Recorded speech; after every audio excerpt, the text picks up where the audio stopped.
From Tally to Cali, It's time to wake up. Wake up! Wake up! Warchant.com is your ultimate Seminole sports source. and this is Wake Up Warchant, presented by Zaxby's Now here's Warchant.com's Aslan Hajavandi. and Corey Clark. Do this all day, I can do this all night. Wake up! What's up, everybody? It's Wake Up Warchant, proudly presented by Zaxby's Indescribably Good. Warchant.com, your ultimate Seminole sports source. Use that promo code Warchant30 for 30 free days of access to the website. If you're listening to this on YouTube, you people, get it, Corey? YouTube, you people, hit the thumbs up, like it, subscribe. You folks on your fancy $1,000 iPhones, how about you put a 5-star review in? Maybe say something nice about Corey. Or just what it's like being a Florida State fan and having a podcast that talks about the Noles every single day, even when they don't talk to the media. That's not like a slight to the team. They just didn't have media availability the last few days. But they'll talk to us later today on Tuesday. But we're going to try to do an entire show despite all that, Corey, because I guess we're professionals. I mean, loosely. This is loosely our job is to talk about them. I'm more known, or I was anyway. I kind of billed myself as a writer. But now, I guess now you'd say I'm just a personality.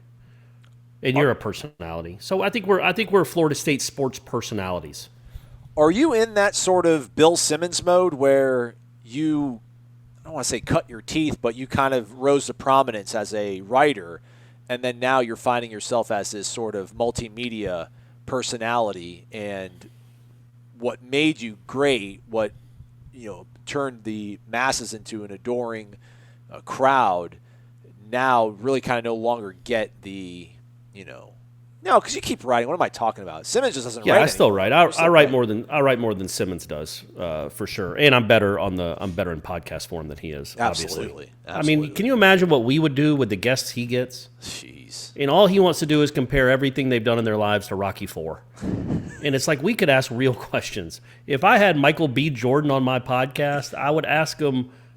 I'd ask him a little bit about The Wire, but then I wouldn't give him 30 minutes of a career advice. You know what you need to do? You got to do a basketball movie. Yeah. That's not me. I think you and I would use that platform a little better, but whatever. He was certainly I guess a pioneer of blogs, and was good enough at it that a lot of people liked him, and he's become a juggernaut. So good for him. I think even on the podcast, he's a bit of a pioneer. I think he kind of really tapped into it. Yeah, hey, so kudos to him for literally he did, and he talked about all the time about how ESPN wouldn't take it seriously and wouldn't put any money into it. And he's like, guys, this is a growing platform. So he was right on both fronts when it came to online writing and being allowed to be a homer. You're allowed to do that. That's not the end of the world. And then the podcast thing, yeah, kudos, man. He was certainly ahead of the curve. It's just, I can't stomach Boston fans. You know that. Right. Well, think about being a Laker fan, listening to him just constantly talk about the Celtics all the time. The time. All right, so, when I worked in television, I would do these things where on the 6 o'clock newscast, I would say, tune in at 10. We'll give you more on this. See you then. And then the 10 o'clock newscast would roll around. I just wouldn't do it. Okay. Whatever.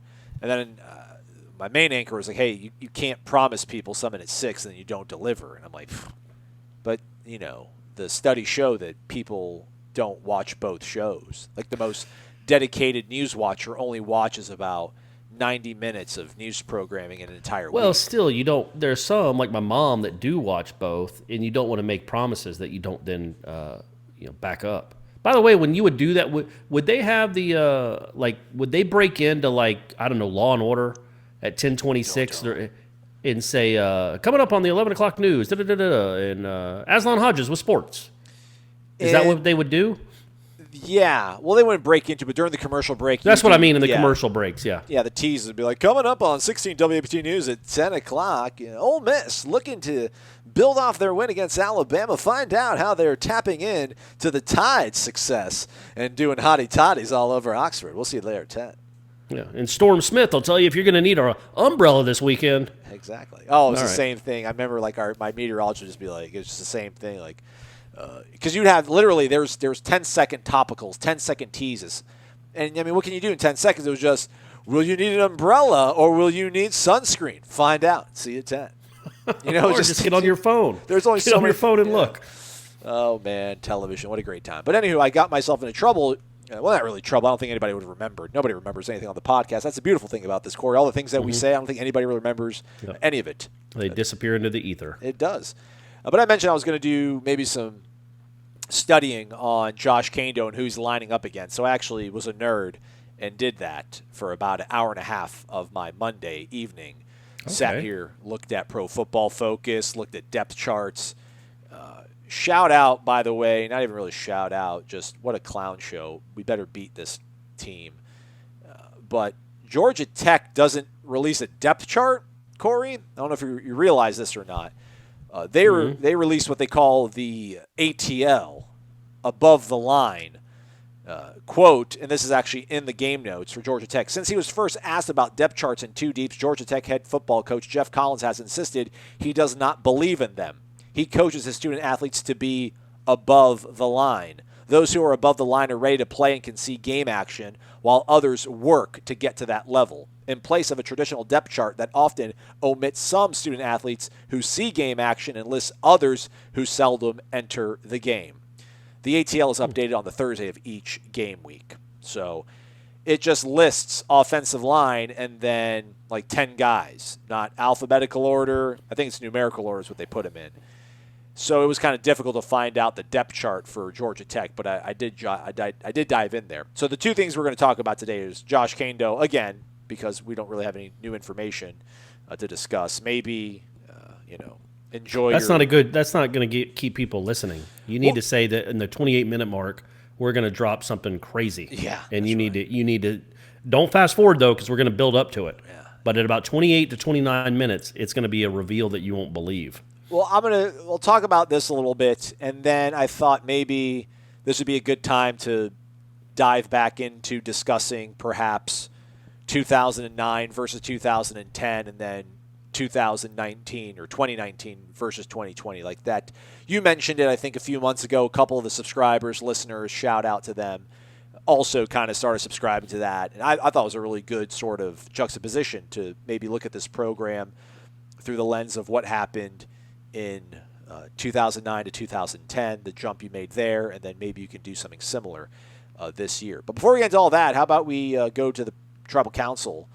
Grumpy BK, which I think means BK means Brooklyn. Okay. He said about the show that dropped on Monday, I want to believe in the defensive ends and running backs, but this defensive line is the same line that we had out there to start last year. Go look at the first drive against Boise. It is sickening how ineffective the line was. Sure, new scheme, same ponies, though. As for the running backs, they seem to be exciting, but we've had first-round NFL caliber for the last 6 to 7 years. I don't think anyone is prepared for the fall-off we are going to see here. Coleman Nolman follows up with, well, at least your name is correct. You really are grumpy. So, shout out to Grumpy. Though. He's been down since day one. He's been with us for a while. It's a fair point, but I don't think you should be that dismissive about a new scheme. Again, I just hearken back to the Travis Johnson interview we had last August, where he was very worried about how Florida State's defensive tackles would react in a 3-4. He did not think it was a good fit. They weren't recruited to play that, and they just weren't coached well. And you can't – I mean, the ponies are pretty good, man. I mean, Marvin and Cooper and Durden have proven to be pretty good. And Kaindoh was not playing the position he's going to be playing now. And, he wasn't talked about like this. Like, whatever's happened in the last year, I can't wait to see it, but he might be a different guy. That's kind of what you're banking on, right? That he's a different guy. You expected 3, and plus you didn't have Fabian Lovett. So you expect the 3 guys that you remember. Cooper should be better too and different, right? Because he's lost weight and he gets talked about pretty glowingly too. But you have Durden and Marvin Wilson, even if they're the exact same, which why would they be? They should be a year older they are a year older. They should be a year better. But even if they stay the same, they're good players. Marvin's a possible first-round pick. And then you've got Kaindoh, and what is that going to look like? What is that going to look like? That's what we're all waiting to see. All right, well, let's go for it then, shall we? But they were not coached well, guys. It is a big deal, and that scheme was a travesty to start the season. All right, game 1 is Georgia Tech, so let's look at their tackles. Okay, these are all above the line players? Correct. ATL. Okay. ATL. I wonder what he said when he was in Philadelphia for one season. PHL players. What would that mean? Yeah. Hovering. Players hovering around the line? Yeah. I don't know.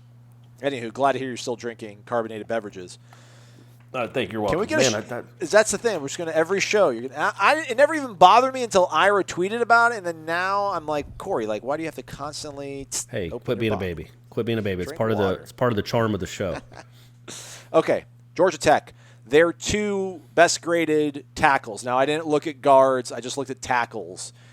I looked at both left and right tackle, just for everybody's listening pleasure here. So Georgia Tech's 2 best graded pass protection tackles from last year.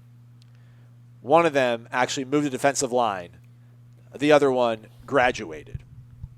So that is what we call encouraging. Number 3, in terms of their highest rated pass pro guys at tackle, he only played 1 game. His name is Charlie Clark. Now we get to their 4th highest rated tackle. He is their returning left tackle, Zach Quinney. He started 12 games, most of them at left tackle. He graded out at 32.4 pass pro. Oh, that's Abdul Bello territory. Yeah. For a barometer for everybody, Dante Lucas, a.k.a. DePope, 66.9. He was the highest rated pass protector of Florida State in 2019. So I think the Bello or Jawan Williams would have been a better reference point. Yeah. So if that literally is in that territory. Yeah. So interior wise, they've got a guy that was actually all ACC honorable mention, Jack DeFore. He played at guard. Their center is he's a walk on, and then they got this guy Mikey Minahan, which is a great name. He's their highest overall graded offensive line, but he's on the interior. They do have a guy by the name of Ryan Johnson. He transferred in from Tennessee. He started 36 games at Tennessee. Oh. So, but he's an interior guy. All of his starts were at guard and center. So, not sure who they're going to have at right tackle, but left tackle, which is what right end Josh Kaindoh would line up against mostly, again, graded out at 32.4. So, feel pretty good about that. So, you're saying Kaindoh could maybe feast a little bit? He could, what was the word the person used to talk about Josh Sweat? Embarrass or make a mockery of? Make a mockery? Yeah. Yeah. Coming for you, Zach Quinney. Going to make a mockery out of you. Yeah. All right. Well, that is encouraging. Okay, let's go to Miami. And I'm only going to do the first 4 games, so don't think it's going to be total boring behind the numbers. Plus, again, guys, wait till minute 29. God, you know how many Florida State podcasts there are, Corey? My goodness. So I do know there's a good bit. Jeez. So we post this on SoundCloud, and then that kind of distributes it to most of the other apps that people use. And so I'm on there publishing this show every day, and it recommends other podcasts. And there was one I never even heard of before. There's a couple that I'm kind of aware of. I know they're out there in the marketplace. And it's just, I was listening to it while I was playing Halo. Just had to I let it play for 15 minutes, and I was just like, Aslan, don't be so hard on yourself. You're actually okay at this. There you go.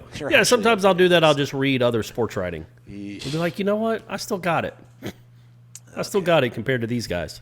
Let's move it on to Miami. Miami's got a guy named Zion Nelson. He was a true freshman. He started all the games at left tackle. He only graded out at 46.8. Now, again, Dante Lucas, 66.9. Their left tackle, true freshman, Zion Wilson, 46.8. Okay. However, Corey Clark, his second highest graded effort of the year was against Florida State. He graded out at 77.3. Sure. Behind only his effort versus Georgia Tech. Right tackle is DJ Scaife, Jr. He graded out 70.2 overall. Ooh, so he's season. Good. So their right tackle is pretty darn solid. Yeah. His highest grade was against Louisiana Tech. His second highest graded effort of the 2019 season was against Florida State University. Yeah, he wasn't facing a whole bunch, a great number of pass rushers when they played Florida State. That kid threw for like 350 yards in that game. Yeah, so both those guys were above their average. I mean, Zion Nelson almost double his average. Scaife was 70.2 on the year. He graded out at 86.3. That's really good. Almost impeccable. Yeah. All right, well, here we go. Buckle up. You ready for this one? Notre Dame? Oh, okay. Okay, Yep. this is going to be fun. So here's the thing. Everybody's like, hey, you guys hyped up Josh Kaindoh. We're going to know, man. Oh, we're going to know. We'll see. We'll see soon. Obviously, just beat Georgia Tech, guys. Just beat Georgia Tech. Yep. Then the world's your oyster. Notre Dame, their starting left tackle returns. He's a grad student. He's been there so long. Left tackle Liam Eichenberg. He did not surrender one singular sack the entire season. He graded out at 85.6, which is the 22nd best in the nation for tackles who registered at least 200 snaps. 85.6. Okay. And I forgot to write this guy's number down, but it's almost just as high. The right tackle is Josh Lugg. He ranked 37th in the nation. He, too, allowed no sacks and only 3 hits on the quarterback all season long from the right tackle spot. That should be fun. That'll be fun. You need some tape. Hey, man. Josh Kaindoh said he needed tape. He said he needs some tape. There you go. That's a good challenge. That's a good challenge right out of the gate. It's not really all that stunning that Notre Dame has some big boys up front that can block. It'd be cool if Florida State was able to get a few of those guys, but that should be allowed to happen. Florida State's a very good university now, so you can sell the academics. Don't quite understand why anybody would want to go live in South Bend and play for that head coach. Meanwhile, they haven't had a single player be interviewed all camp. Like, literally, when I tweeted out the thing about Norvell, we're up to 50 now players that we've interviewed or whatever, and we've talked to him, I guess, 19 times by this point. One of the Notre Dame writers was like, meanwhile, we haven't been able to talk to a single Notre Dame player since they returned in June. Yeah. So, not quite how that... I was thinking about writing a column about this, but I'm not going to, I don't think. I'm not sure Warchant would be the place for it anyway. But, like, in 2020, with athletes getting voices and just everything else that's going on in this country, there is, there is a racial conversation that is happening right now. The fact that all these mostly white millionaire head coaches are the sole voice. And I'm not just talking about players, not letting their players have a platform. They don't even let their assistant coaches talk. Don't you think that gets flipped at some point here soon? Where, like, coaches realize, is there any chance that Nick Saban will one day let his players talk and his freshmen talk and his assistant coaches talk? You see my guy, you see him marching through the streets of Tuscaloosa? That's what I'm saying, but they can't talk. They're here for it, but because we only want one voice, and we don't want them to say something that distracts from our goal or that causes controversy or is something that I don't approve of. And it's like, man, are we still doing that in 2020? So anyway, I just thought that that could be a good recruiting tool for Norvell. Yeah, you can go in South Bend and live in that miserable weather for 7 months of the year, or you could come to Florida State and all that entails. And also, you actually get to be treated like an adult and talk and share your thoughts on a myriad of subjects. Anyway, go ahead. Sorry. No, that's fair. It's worth discussing. I do want to. No, it's not really. I was just thinking about it the other day when I saw all the other replies to my tweet about how much I appreciated all the players we get to talk to, and that so many reporters from all over tweeted it. And it's like, yeah. Meanwhile in South Bend we haven't talked to anyone. Georgia, the guy at Tennessee was like, this is like a different world. This sounds like a different world. Like it's just amazing that these coaches have so much control, and don't you think maybe there's a tipping point now because the country is a different place than it was 7 months ago? That maybe that could be something that could be. He's not doing it for recruiting purposes, but I do think that's something that could be used to Norvell's advantage. Like, hey, come to Florida State, we'll treat you like an adult. You're allowed to be on Twitter. Heaven knows, I'll let my guys tweet. They can tweet whatever they want. Just have at it. Liar. You can call me a liar. It's all good. You can do whatever you want. You can say you're not going to practice anymore. So that seems like a good selling. And I'll let you talk to the media and tell your story. And it just bothered me that we didn't know that Josh Sweat made. But that wasn't even Willie Taggart. That was the guy before him. But we didn't know Josh Sweat built computers in his spare time. Because again, why would anybody care about that? I mean, we could have used that before the NC State game in 2017. That'd been a good story. I mean, just to let people identify and just know the players. Let them get to know a little bit of the people they're cheering for. It's much like, imagine not hearing from Work Done and Charlie Ward But maybe Charlie Ward's not a great example because quarterbacks typically talk. But like Warwick Dunn's freshman year, not being able to talk to him with that story, the mom that was killed in the line of duty, rooming with Charlie Ward, the Heisman winner, came as a DB, ended up as the best running back in school history. But no, we don't want the media to know that. You get to just talk to Bobby Bowden. Anyway, so. I do wonder. I'm done. I'm off it. No, I think there are some players that would rather not talk to the media either. Sure, but they wouldn't have to. But I think there's a lot of them that would, and in the NFL you have to. Right. And I think that's it's a great philosophy to have to want. And I said this a lot the last couple of years, but then I've had a lot of people tweet at me too, or just talk to me about it back when I used to go out to places and drink libations about how the teams were unlikable. And part of that was because they would single incomplete when they were down 30-0, or they would celebrate a big hit after a 46-yard gain, or whatever it may be. But a lot of it also was they didn't know any. You just don't feel like you know the players at all. Right. You don't know anything about them. You didn't get to know the coaches. Eddie Gran had an amazing story and a heartbreaking story. We never got to talk to Eddie Gran. Just it makes you feel. I do think that I hope anyway the people that listen to this show and the people that subscribe to Warchant appreciate the access we get, because you feel like you know, number one, what's going on. You feel like you know your coaching staff, the guys that wear the Florida State polos and get paid hundreds of $1,000s to represent the school you cheer for. You know them. You also get to know information, which is a great thing, and then you get to know the players. And it just, a lot of them have really cool backstories, and it'd be cool. It's cool to know them. Keyshawn Helton again. Not just that he's overcoming an injury, but the fact that nobody recruited him, and he's just a great kid. Jane Lars-Woodbey is a great kid. Kaindoh. All these guys you should know. These should be the people that you want to cheer for. And I think it's awesome and very commendable that Mike Norvell has this approach. We'll see where we are in 2022. We'll see where we are if they lose to Georgia Tech. But maybe they'll tighten the circle then. We're going to keep the circle tight, guys. Too many distractions. You're off Twitter. Get back into our cocoon. Yeah, but right now, I couldn't appreciate it more, and I hope you guys feel the same way, because it really is about you guys. I make the point all the time. I get paid whether we talk to these guys or not, and it's better for you guys. It's just much more information, and it's really, really appreciated. And some kids aren't great at it yet. Some kids might not ever be great at it. Some kids love it. But you're just getting so much more information. 51 players or whatever we're up to now. That's incredible. But anyway, so I'm happy. I'm happy about that. It's cool. It'd be awesome if we could watch practice too. How awesome would that be? Yeah. I still hope. And that's not Norvell's fault, by the way. Number one, I think we might be the only when that happens again, we might be the only Power 5 school in the country that gets to do that. Like covering the only Power 5 school in the country that allows media to watch practice.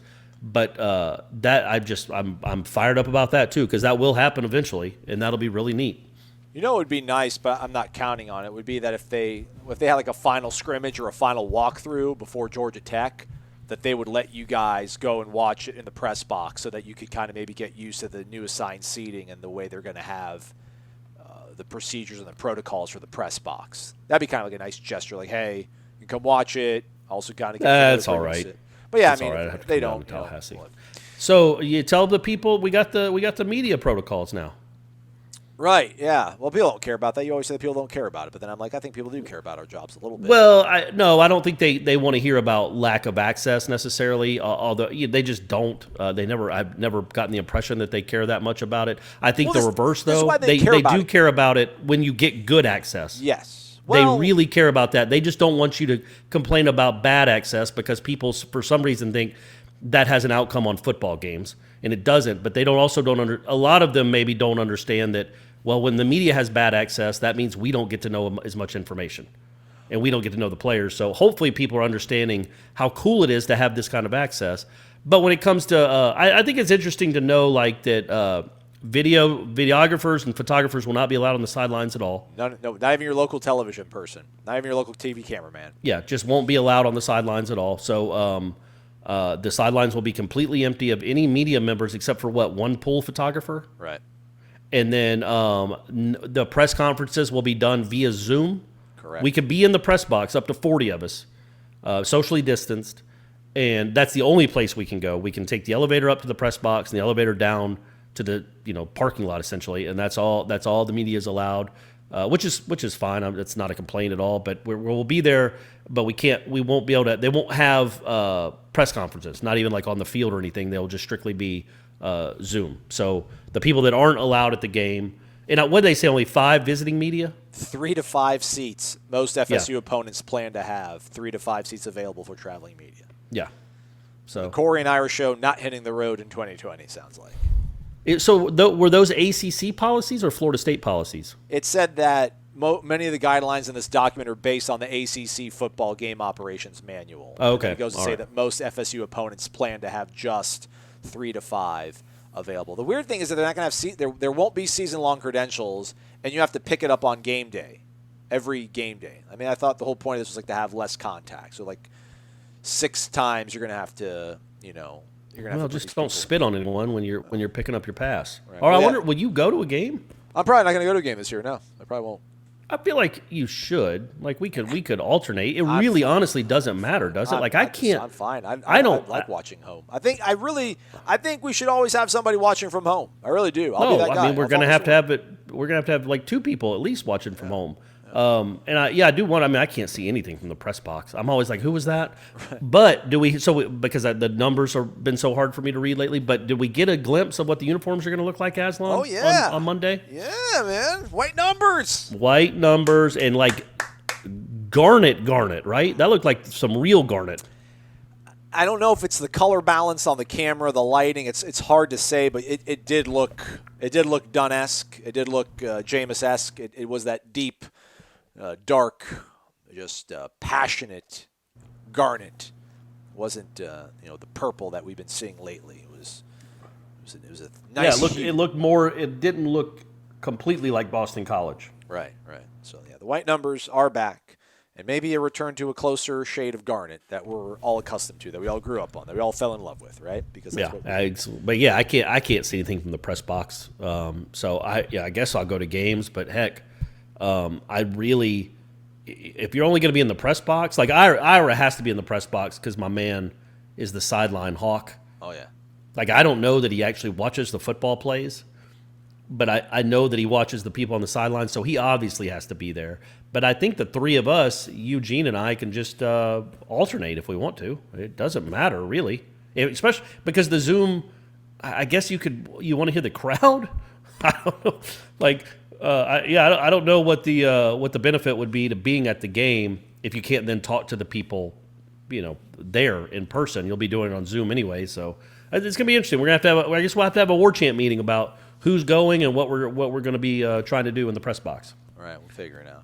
Yeah, I'll tell you that was one of the more deflating moments of 2019 for me. Was actually, wait, you were with me at Clemson, weren't you? It was you and I at Clemson.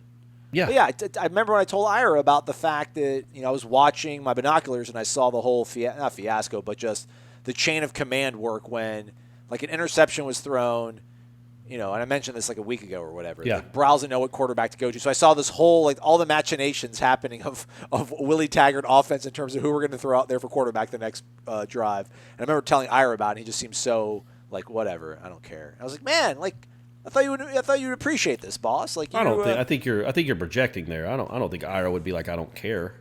All right. He's nice enough to at least pretend like he cares. You're right. In the meantime, since we've been talking, apparently Notre Dame's offensive linemen have now moved up to 18th and 28th in terms of highest graded tackles from last season. Josh Lugg, 83, he graded out at. And then wrapping it up, North Carolina, their starting left tackle is now a professional, plays for the Houston Texans. He was a 4th-round pick. They're going to move, I think they're flexing a guard out maybe, or this kid actually. No, this kid played 4 games last year at tackle, Asim Richards. He graded out 75.4, but he only played in 4 games. So I think they pretty much wanted to preserve his red shirt.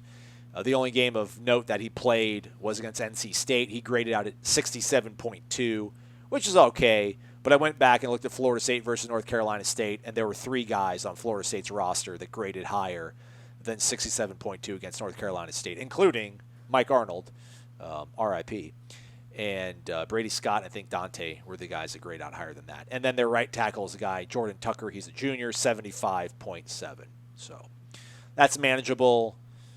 I mean, Miami's tackle wasn't all that impressive, but he had a good, strong showing against Florida State. That Notre Dame line, that's going to be that'll be a fun little chess match to watch for you folks that like to keep your eyes on matchups. And then Georgia Tech seems ripe for the picking, man. He can make a mockery of those guys. So make a mockery first week, and then ride that for the rest of the year. So okay, all right. Hey, man. Hey, we appreciate you doing that kind of work, Aslan. This kind of stuff you don't get from any of the other FSU podcasts. Oh, man, we got to 30 minutes on that. That's good. Okay. Yeah, I told you that 28-minute mark, folks, was going to be riveting, and it was. It was about the press box, media access. So I told you to hang on, and I didn't disappoint. All right, Corey, you want to talk about 9 to 10 versus 19 to 20? I pulled up some data, raw numbers. You're talking about the jump, the improvement they can make? Yeah. Okay. Do you know, first off, just you realize the offense took a significant step back? Oh, absolutely. Yeah, the Ponder 2009 offense was really good. Yeah. And then they lost Rod Owens and old school Owens. Antone Smith and maybe Richard Goodman. They lost some talent off that 09 team. And they had to replace them with some not veteran wide receivers, and they struggled. They struggled a good bit early on in the passing game. Averaged 40 yards less per game on offense in Jimbo's first year as the head football coach. But they did manage. The defense improved, I imagine. Substantially. They actually scored more touchdowns in 10 than they did 2009. They actually scored 5 more touchdowns, averaged about a half yard less yards per play. They also played 1 additional game, so that might kind of inflate the touchdown numbers a touch. Haven't played in the ACC championship game, but it's crazy because you look at those stats and you're like, yeah, but they smoked Miami and they smoked Florida in 2010 with that 60th ranked total offense. So what do those numbers really mean after all? Okay, so 2009 defensively, this is where we're all hoping, right? The jump. Can they jump to elite? And I don't know, like, where elite's like, what do we say, top 20 probably? If you're top 20 defense, you're elite? Or is that even too no, absolutely. Out of 150, that's elite to me, top 20. Okay. All right, 2009, they were the 108th total defense. They were surrendering. They were awful. And this is 2009, so offenses weren't as pass happy as they are now, but it was still college football, so it was a little bit different. They were surrendering over 434 yards per game, 6.75 yards per play. That's unbelievable. And allowed 53 touchdowns, defensive touchdowns. Yeah. They made Ja'Cory Harris an early season Heisman candidate. Yeah. Fast forward to 2010, new coordinator, new defensive ends coach. Pretty much everything else the same, though, right? They changed 4 coaches, I think, from the 09 to 010 season. They brought in Stoops was the biggest one, obviously. Right. They brought in DJ Elliott.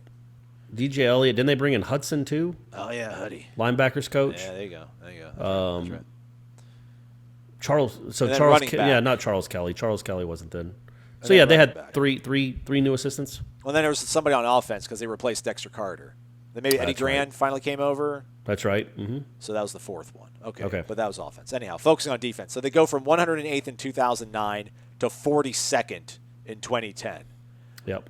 The offense slashes off nearly, what's that, Aslan? 70 yards almost per game. They go from 434 yards to 353. They taper off on the touchdown. That's a huge difference. Just colossal. It's colossal. That's enormous. I mean, that's an incredible jump. Here's even a bigger one, Corey, when you think about it. This is just raw number touchdowns, and this is in a 14-game season in 2010 versus the 13 they played in 2009. Do the math, Aslan. 22 less touchdowns. They allowed 31 touchdowns in 2010, coming off 53. If you take away the ACC championship game, because I think they gave up like 44 points in that game. In Oklahoma.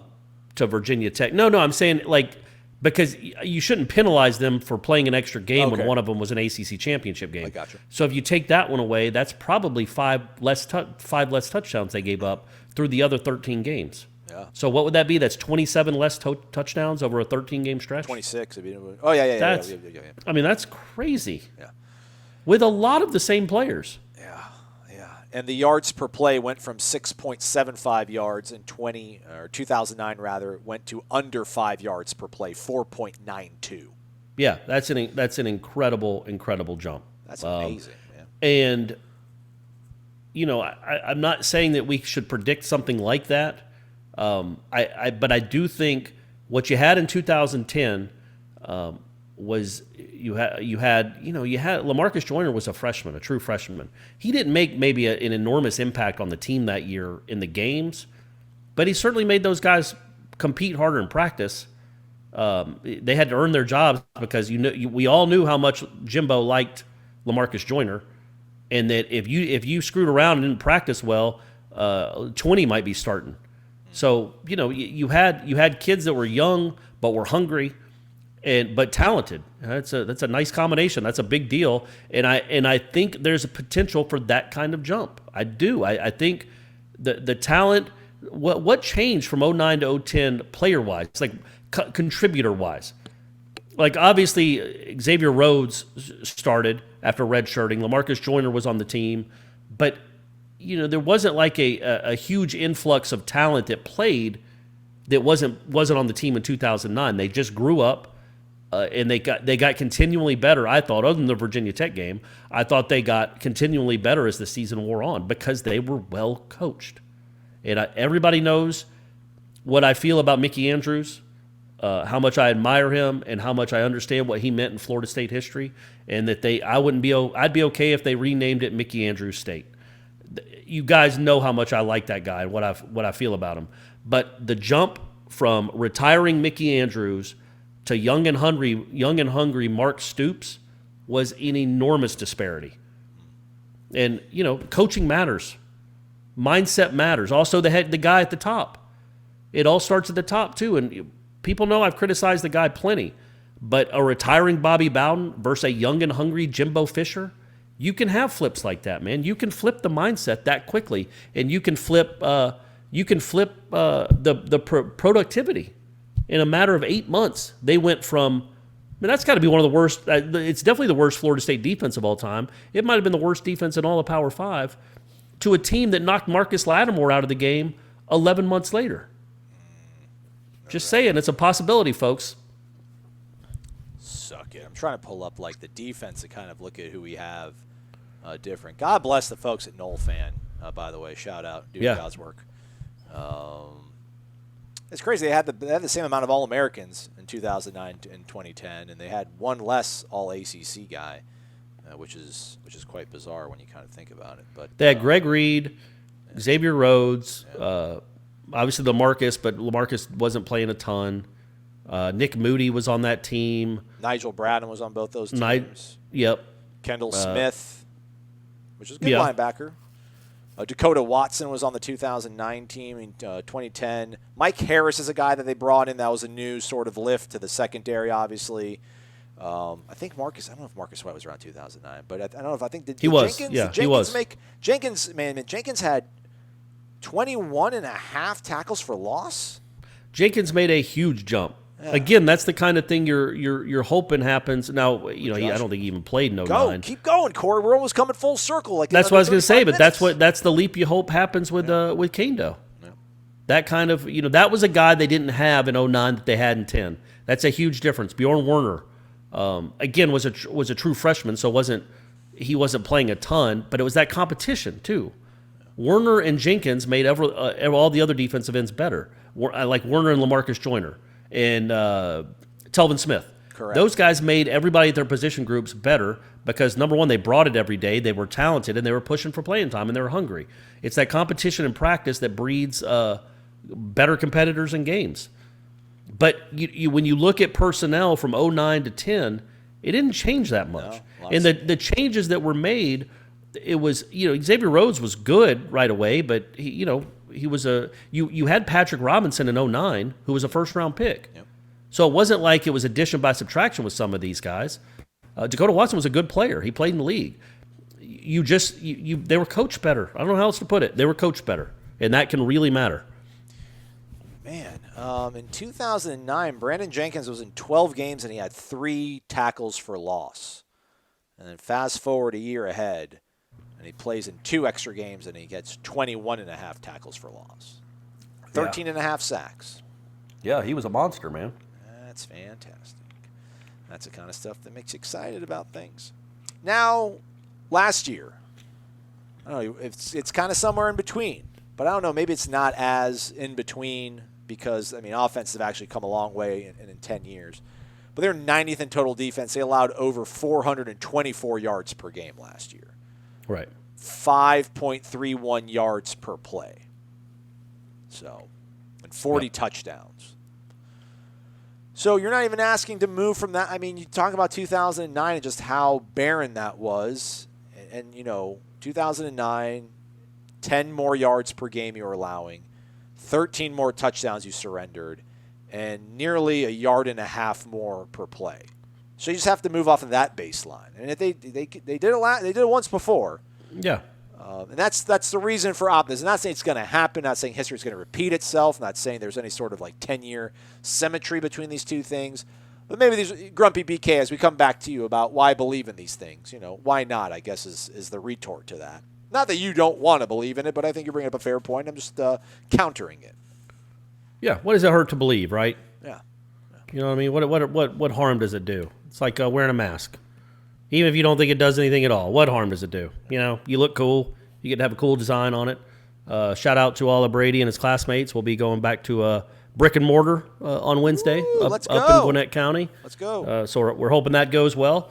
But yeah, I am. I think in 2009, whatever games they won, which weren't many, they won in spite of the defense, obviously, which was very similar to 19. Other than maybe, I don't know, would you say like the NC State game? I think the defense was good in that game because Hornibrook, I think he threw for a lot of yards, maybe, or maybe that was a game James Blackman got hurt. Which game was this? NC State. Yeah. And Hornibrook came in and threw for some touchdowns, but I feel like he got sacked 46 times. I don't remember. It was a lot. But the defense was mainly the reason they won that game. But other than that, any games they were in, mostly competed in or actually won, it was in spite of the defense. So in that regards, it's very similar to 09. I don't think the offense can take that big a step up from production from last year. But, man, if the defense could go from bottom 10% in the country, maybe bottom 4% in Power 5, to say top 30% in Power 5. Yeah. I think that's the difference in at least 2 or 3 wins. It has to be. There isn't that many things more important on a football field than defense. And if your defense improves to where you're averaging giving up, 50 less yards and 11 less points, man, that's gonna equate to at least 2 or 3 extra wins. And I think the potential is there. I'm certainly not predicting it because, again, I haven't seen it. But the potential, I think, is there for the defense to make that kind of Jimboian or Stoopsian jump. And you mentioned it, 10 minutes ago maybe, just about, you can make this switch. It's possible. Like you can change the way you kind of attack and approach everything. For whatever reasons, it just didn't work out with Harlan Barnett, right? Obviously, he was coaching a man down. It didn't help out. He was having to do a 3-4. You mentioned Travis Johnson talking about there's different flavors, different varieties of 3-4, and obviously the one they ran was not up to snuff because we saw what Boise State, Louisiana Monroe did to them, and then they slowly started going back to a 4-3, but I don't know how much of the hay was in the barn, how much that you could really turn back. But, when you think about all those things that were in place last year that caused this defense to be so leaky and to be so soft, those have all been they've all been addressed, I feel like. They're going to play a 4-3. It's, they can give all these fancy exotic names and these hybrid positions. Man, they're going to be a 4-3. It's just they're going to be a 4-3. Maybe the guy will be standing up. Maybe he'll have his hand in the grass on the edge. I don't care, man. You're still an outside linebacker, defensive end kind of guy. So, in my mind, you're still running a 4-3. There's that. There's the improved coaching at the linebacker position, which has been a weak point for this program for a long while. It sounds like Adam Fuller is going to be quite involved with the defensive backs, and the way they were being coached the last 2 years obviously wasn't good. So again, these are the things that it's not only just let's just look at the numbers, but let's look at why those teams played out the way they were. Mickey was just didn't have an answer to how the game was kind of evolving ahead of him, and maybe didn't have the ponies, although those guys played quite well for the guy that came in 12 months later. So, I kind of try to catch myself between thoughts of, hey, man, let's not get too carried away with this. But then you start thinking, like, why not? Why can't this stuff happen? And I feel good about it. I feel optimistic, Corey. I feel good, optimistic. Buddy. Good. Hey, me too, man. Me too. And I feel optimistic that we're now 11 days. Woo. We're Devin Bush. Derek Mitchell. Senior. Devin Bush Senior, by the way. I think Derek Mitchell was a junior. And then Casey Weldon, days away from Vince Williams. Gerard Ross? Was he? Okay, I don't know that he quite belongs in that pantheon. Derek Mitchell either. I love you, Derek, but we're talking about Devin Bush and Casey. Casey Weldon finished second in the Heisman. Devin Bush was a first round pick, national champion. I'm not sure if they belong. Gerard Ross belongs with those guys, but hey, maybe you think he does. Either way, we are 11 days away, Aslan, from an intercollegiate tackle football game. Can you believe it? Can you believe it? And what time are they playing? Do we know? I don't think so. It hasn't been announced. I know. Are we gonna know? Maybe you think we'll know? Like maybe they won't do it till Saturday morning. Yeah, 6 days. Like they'll be like, "Hey guys, hurry up! 12:15, be there." Don't want to jinx it. Don't want to get ahead of ourselves by announcing an actual game time yet. Also, Gene posted a thread on the Travel Council about tickets. Okay. They're still doing that whole 3-game package thing. It sounds like most. Yeah, I know. Shanna's getting them, and she's not sure which one she's getting yet. Oh, all right. She's not getting Clemson, and she obviously doesn't want to go to Jacksonville State. So she thinks she might be. If she gets the Georgia Tech tickets, she would come down for the Georgia Tech game with Brady. All right, let's go. So that would be something, yeah. Yeah, it looks like packages must be purchased in blocks of 2s, 4s, 6s, and 8s. Okay. So if you don't have any friends like me, you would not be able to go to a Florida State football game. Go over to Aslan's and watch it with him. Yeah. Through the window. Yeah, that's great. That is great. And by the way, somebody on our YouTube page posted, will Aslan pay up with the whole price of tickets and our bet, and I have to pay the difference? Mm-hmm. Apparently on Vivid Seats, which is not an official sponsor of the show. Right. Apparently there's 2 tickets available for sale for the Georgia Tech game for $1,000 each. So that means you owe me $935? Something like that, yeah. Didn't you say the Miami game, though? Yeah, it was the Miami game. But still, I thought we were thinking about the Miami game. So let's see what we look like there. I think it'll be over $65, but I don't think it'll be 4 figures. I think you'll be safe. You might owe me like $50 maybe. Well, hopefully, is there a payment plan at the Clark Bank? No, I want it all in cash as soon as you owe it to me. Give it to you all in pennies, like a tow truck. There you go. Sure, whatever it takes.